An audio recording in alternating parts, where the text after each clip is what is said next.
নমস্কার, আমি তরুণ ঘোষ। ডক্টর ইউনূস তিনি চেষ্টার কোনো ত্রুটি রাখেননি। নিজের এক্সিট বার করার জন্য, সেফ এক্সিট বার করার জন্য তিনি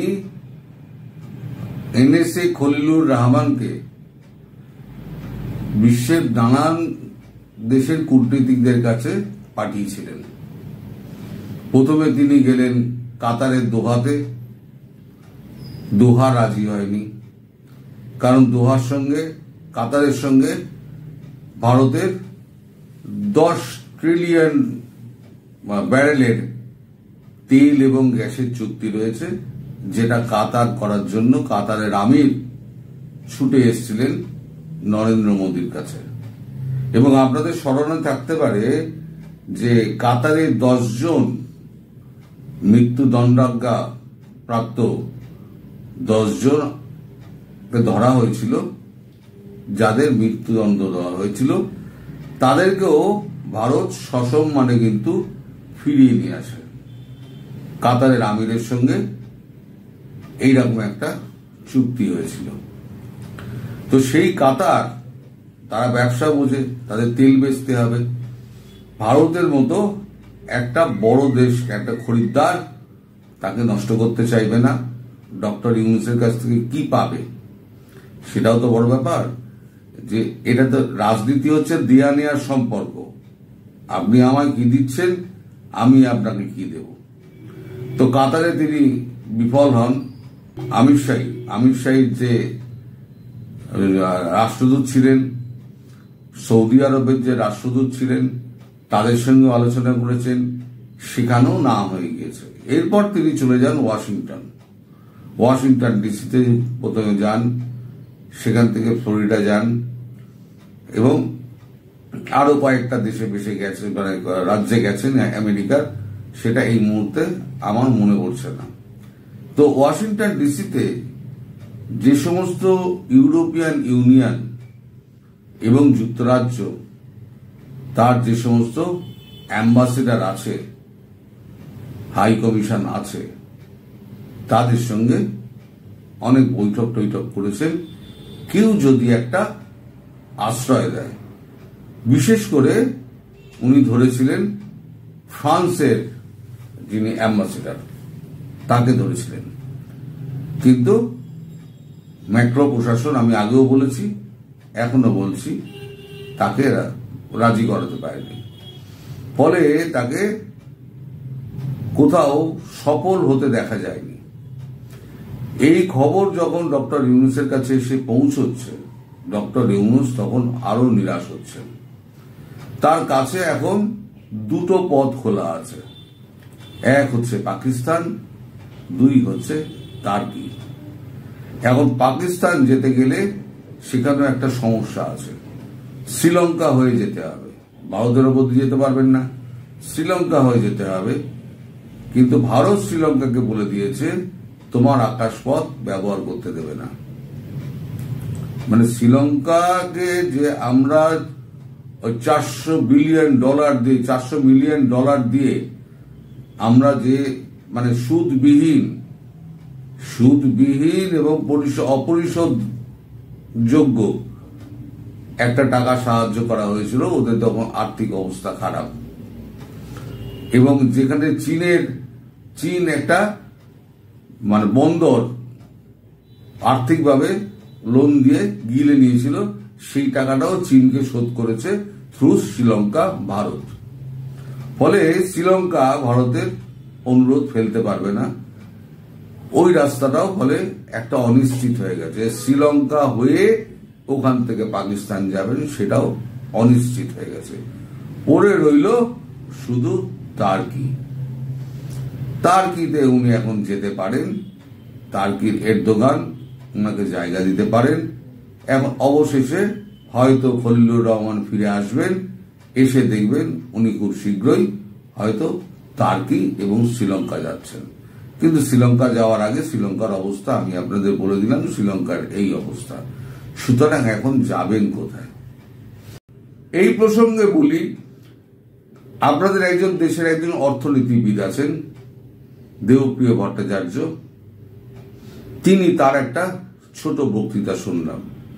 তিনি বলছেন সম্মানের সঙ্গে এক্সিট রুট খুঁজে নিতে হবে এই সরকারকে। তিনি কি বলছেন এবার শুনুন। সেহেতু যে কোনো অন্তর্বর্তীকালীন সরকার, যে কোনো তত্ত্বাবধায়ক সরকার সর্বদা তার নিষ্ক্রমণ পদ্ধতি সম্বন্ধে চিন্তা করা উচিত। এই সরকারকেও সেটা করার সময় এসে গেছে। এক্সিট পলিসি চিন্তা করার সময় এসেছে। এই মুহূর্তে উনি আর যেটুকু সময় আছে এর ভিতর দিয়ে কি অর্জন করে বের হয়ে যেতে চান সেইটা ওনাদের এখন বলার সময় এসেছে, কোনো একটা জাতির উদ্দেশ্যে ভাষণের ভিতর দিয়ে। কিন্তু এক্সিট রুট চাইলেই যে এক্সিট রুট পাবেন তার গ্যারান্টি কোথায়? এই যে আমি এতগুলো কথা বকলাম, এতগুলো আপনাদের শব্দ খরচা করলাম, তাতে কি আপনার মনে হচ্ছে, আপনাদের মনে হচ্ছে তিনি এক্সিট রুট পাবেন? উনি এক্সিট, সম্মানজনক এক্সিট উনি করতে চাইছেন, তো উন্মুখ হয়ে রয়েছেন, কিন্তু পাবেন কোথায়? সব থেকে বড় প্রশ্ন হচ্ছে এইটা। খলিলুর রহমান আন্তরিকভাবে চেষ্টা করছেন, কিন্তু তার দ্বারা হয়ে উঠছে না। আমি বলছি না ওনাকে কেউ সেফ এক্সিট দেবে না। সেফ এক্সিট দেওয়ার জন্য একমাত্র এবং একমাত্র দেশ হচ্ছে, সেটা হচ্ছে ভারতবর্ষ, আর তার একমাত্র মানুষ হচ্ছে প্রধানমন্ত্রী নরেন্দ্র মোদী। তিনি যে সমস্ত বিষোদ্গার করেছিলেন না ভারতবর্ষের বিরুদ্ধে, এবং একটা জেহাদ ঘোষণা করেছিলেন, সন্ত্রাস একেবারে উস্কে দিয়ে ভারতকে অস্থির করার চেষ্টা করেছিলেন, তার যোগ্য জবাব এবার ভারত ঘুরিয়ে দিতে শুরু করলো। এবার ওনার সামনে বিপদ, যে দেশে থাকলে ওনার বিপদ ক্রমশ বাড়বে, কারণ ক্রমশ নির্বাচন নিয়ে একদম টালবাহানা আর চলবে না। অনেক সংস্কার হয়েছে, অনেক নির্বাচনের গল্প শোনানো হয়েছে। এবার যত দল আছে তারা বলছে যে নির্বাচন দিতেই হবে, ফেব্রুয়ারির মধ্যে নির্বাচন দিতে হবে। আর নির্বাচন দিয়ে দিলে পরে ওনার এই যে সংস্কার, তারপরে ওনার এর সঙ্গে চুক্তি, ওর সঙ্গে চুক্তি, যে দলই জিতে আসুক সে দল সেই চুক্তি মানবে কিনা সেটা নিয়েও বড় সন্দেহ। আর যদি শেখ হাসিনা এর মধ্যে ফিরে যান, তাহলে পরে এই চুক্তি তো পদ্মার জলে ভাসবে। সেটাও দেশের মানুষ নিশ্চয়ই ভালো করে অনুধাবন করতে পারছেন। কিন্তু পরিস্থিতি যে খারাপ হচ্ছে সেটা কিন্তু ডক্টর ইউনূস আন্দাজ করতে পারছেন। তার জন্যই উনি 11 দিনের জন্য উনি দেশে এমার্জেন্সি চালু করেছেন। আরো একটা বড় বিপদ হয়ে দাঁড়িয়েছে, সেনাবাহিনী ভারতের কাছ থেকে এমন ধমক খেয়েছে মানে ওই যে ফোন না তোলা, সেটা একটা ধমকের থেকেও বড় ব্যাপার, এবং বড় একটা বার্তা পৌঁছে দিয়েছে যে তোমাদের ব্যাপারে আমরা কিন্তু মোটেই খুশি নই। নইলে ফোনটা ওইভাবে মানে ধরা হয় না, এরকম হয় না। যেখানে আমাদের সেনাপ্রধান বারবার বলে যাচ্ছেন আমাদের সঙ্গে বাংলাদেশের সেনাপ্রধানের ভালো সম্পর্ক আছে, অমুক তমুক আছে, একদিন বলেছিলেন, কিন্তু এখন আর সেই কথা তিনি বলছেন না। এখন ডিজিএমও লেভেলে কথা হচ্ছে শেখ হাসিনার সঙ্গে, সিডিএস এর কথা হচ্ছে শেখ হাসিনার সঙ্গে, আবার নরেন্দ্র মোদীর হয়ে কথা বলছেন আমাদের অজিত দোভাল। সুতরাং ঘটনা যে একটা পাকাচ্ছে ভেতরে ভেতরে, সেটা ডক্টর ইউনূস খুব ভালো মতো বুঝে গেছেন। তার আরো একটা বিপদ, তিনি জামাতের হাতে এখন আটকা পড়ে গেছেন। জামাত তাড়াতাড়ি ছাড়বে না। এনসিপির মধ্যেও বিক্ষুব্ধ গোষ্ঠী হয়ে গেছে, এনসিপি ভাঙতে শুরু করে দিয়েছে। এনসিপির প্রতি মানুষের যে মোহ ছিল, 1 বছর আগে এনসিপি যা ছিল, আমি শুরুতেই বলেছি ন্যাশনাল ক্রিমিনাল পার্টির কারণ দেখে বুঝে গেছি এরা কারা, তো আগেই বলেছি।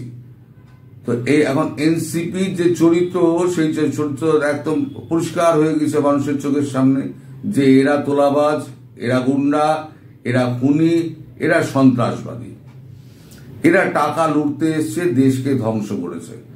এদের সমস্ত মানে আগাবাস্তল আপনারা সবাই জানেন, নতুন করে ব্যাখ্যা করে আর লাভ নেই। ফলে এনসিপি খুব খলখলে অবস্থা।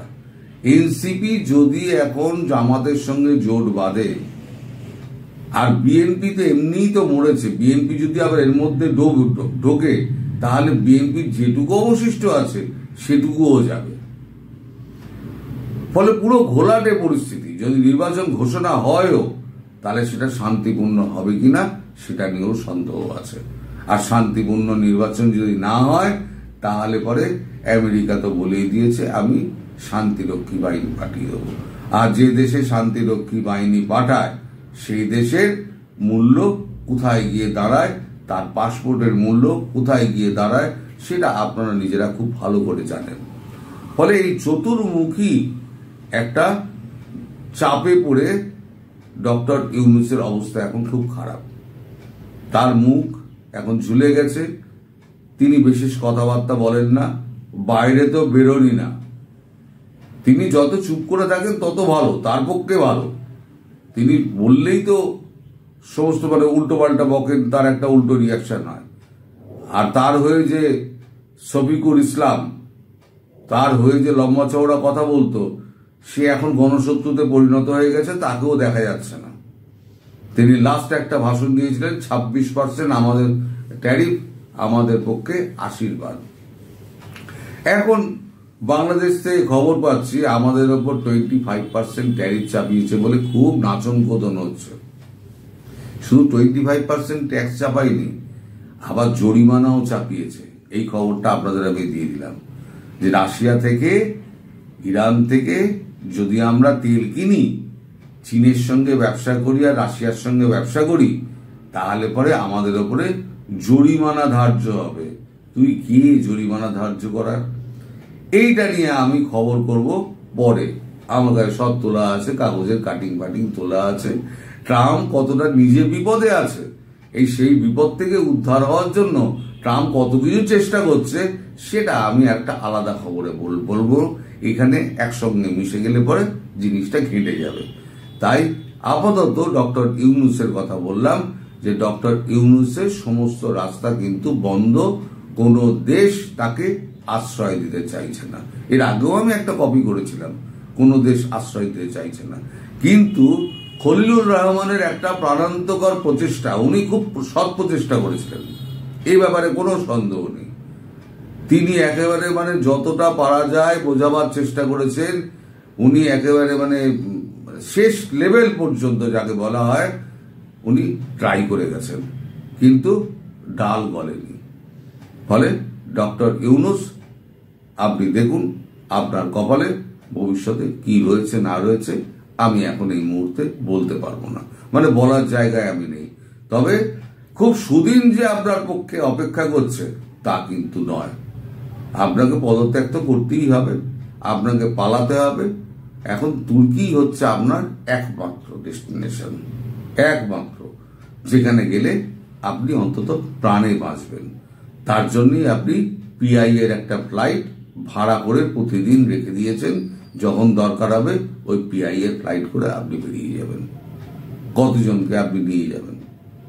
বেশি জনকে তো আপনি নিয়ে যাবেন না। আপনি নিজে বাঁচলে, আপনি বাঁচলে বাপের নাম। দেখা যাক কে কে বেঁচে বেরোয় আর কে কে দেশে পড়ে ঠ্যাঙানি খায়, সেটা এখন দেখার বিষয়। সবাই ভালো থাকবেন, সুস্থ থাকবেন এবং সাবধানে থাকবেন। নমস্কার।